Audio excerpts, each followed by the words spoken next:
Mastering for Spotify. Let's talk about it for a minute. A lot of people ask me, what LUFS should I send my mixes off to go on streaming?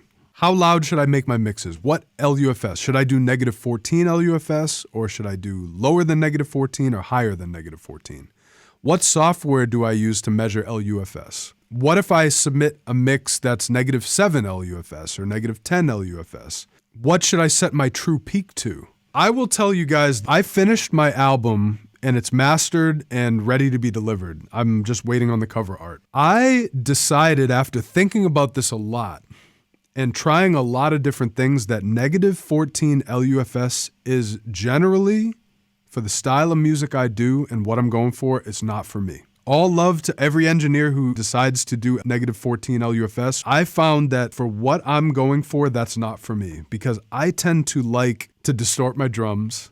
I tend to like to do things that LUFS will penalize. To answer the question, if you submit a mix that's louder than -14 LUFS or whatever that streaming site defaults to, if you do that, the reality is you are going to be turned down and penalized by that streaming site. So here's something that is not out there. It's hard to find this information, but I was searching on Spotify's website or some document that Spotify put out, and what they said is their target is -14 LUFS. If you choose to mix louder than -14 LUFS, here's what you need to do. Make sure that if you mix louder than -14 LUFS, that you leave a headroom of -2 true peak. I mixed my album. The album's called What's Your Superpower. I decided that when I went to master it, it averages between -8 and -7 LUFS every track. Sometimes it hits the low 6s. Sometimes it'll go down to -14 or whatever. But short term, it's going around -7, -8. That's the range. Sometimes -8.5, sometimes -6.8, but it's in that range most of the time. So I finished it and I set the ceiling to -0.3 true peak, but then I learned that it should be -2 true peak. So what I did was I went to all the masters and I set the true peak at -2. So Spotify themselves said this. If you mix louder than -14 LUFS, if you decide to do that, that's fine. Just make sure you leave true peak at -2. The reason behind that is because when they convert your files to other formats, for example, to OGG format, what tends to happen is when you have a loud mix, peaks tend to rise in volume. True peak, it sets the threshold at -2. So when they do that conversion to OGG, you'll be ensured that no spikes will hit above the ceiling. Like I said, I went in on every track and I set the true peak to -2 because everything is louder than -14. In summary, if people tell you you have to mix at -14, it's absolute nonsense. You don't have to mix at -14 LUFS. If you do, you won't be turned down. But I want to tell you guys some theory around this. If you decide to mix at -14 LUFS for streaming formats, here's the problem. You might start to sacrifice the sound you want to go for. I just mix with my ears and what sounds good to me. And when I do -14, it's like technically right, but it doesn't sound right to me. It sounds like very clinically right and dynamic range and all that. But sometimes that's not what I'm trying to go for, because I'm an artist and I like to do it the way that I want to do it. I like to distort it the way I want to. And all those are penalized by LUFS. So I think that there's a balancing act. And any engineers, chime in and let me know your thoughts about this. Here's the thing. If you set it to -2 true peak, Spotify will compensate for that. Yes, I did use a similar master chain for every track. So let me show you guys in practice what I did.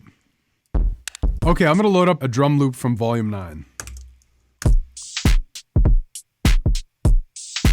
What I did was I threw a Pro L2 as the last plugin on the master chain for everything on What's Your Superpower album. I'm just adding a limiter. I'm adding some gain just because, no reason in particular. What I did was I set the oversampling to 8x, true peak limiting's on, dither was always set to 24-bit. Because for delivery, you can't submit 32-bit audio to streaming services. So here's what I did. In order to get -2 true peak, no matter what my limiter was hitting at, no matter what the compressors or whatever were hitting at, Here you can see your short-term LUFS loudness. So we can see we're hitting around -10, -9, -10. That's our LUFS. So since it's louder than -14, what you want to do is go out, click, and turn this down to -2.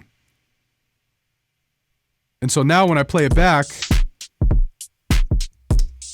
if you look at our meter in Ableton, you see that it's maxing out at -2.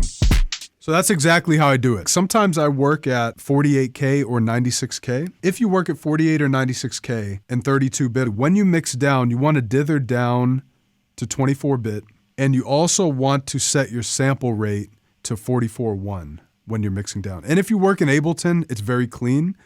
If you have a bunch of tracks to do at once, you can either go into Ableton and do each one, or you can go into something like RX8, you can do the whole batch. So I wanted to show you guys that because that's something I learned about Spotify. Spotify themselves said, if you mix louder than -14, lower the true peak 2 decibels. So it's -2 true peak limiting.